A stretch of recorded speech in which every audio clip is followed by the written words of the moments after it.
আপনার ছেলে মেয়ে ফেসবুক ব্যবহার করছে কিন্তু আপনি বুঝতে পারেন না তারা আসলে ফেসবুকের মধ্যে কি করতেছে বা কাদের সাথে কথা বলতেছে।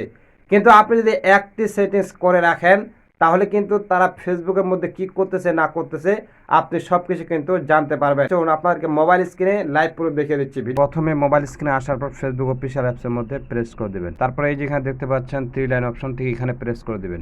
প্রাইভেসি ঠিক এই জায়গার মধ্যে প্রেস করে দিবেন। তারপর আবারও এই সেটিংস এর মধ্যে প্রেস করে দিবেন। এখানে দেখতে পাচ্ছেন ফ্যামিলি সেন্টার, ঠিক এই জায়গার মধ্যে প্রেস করে দিবেন। অ্যাড অর ইনভাইট অ্যাকাউন্টের মধ্যে প্রেস করে দিবেন। তারপর এই যে কন্টিনিউর মধ্যে প্রেস করে দিবেন। পরে আপনার এখানে এরকম একটি ইন্টারফেস চলে আসবে। আপনি যে আইডিটাকে সুপারভিশন করতে যাচ্ছেন অর্থাৎ তদারকি করতে যাচ্ছেন সেই আইডি যদি এই জায়গায় না পান তাহলে আপনি এই জায়গায় সার্চ দিয়ে নিয়ে আসবেন। আসার পর যখন চলে আসবে তখন পাশে দেখবেন কিন্তু এরকম একটি ঘর থাকবে। আপনি এই ঘরটার উপরে টিক চিহ্ন মারা দিবেন। এই যেখানে দেখতে পাচ্ছেন সেন্ড ইনভাইট, ঠিক এই জায়গার মধ্যে প্রেস করে দিলেই কিন্তু কাছে একটা রিকোয়েস্ট চলে যাবে। আর সেই রিকোয়েস্টে যাওয়ার পর সে যদি অ্যাকসেপ্ট করে সেই আইডিটাকে সুপারভিশন করতে পারবেন বা তদারকি করতে পারবেন।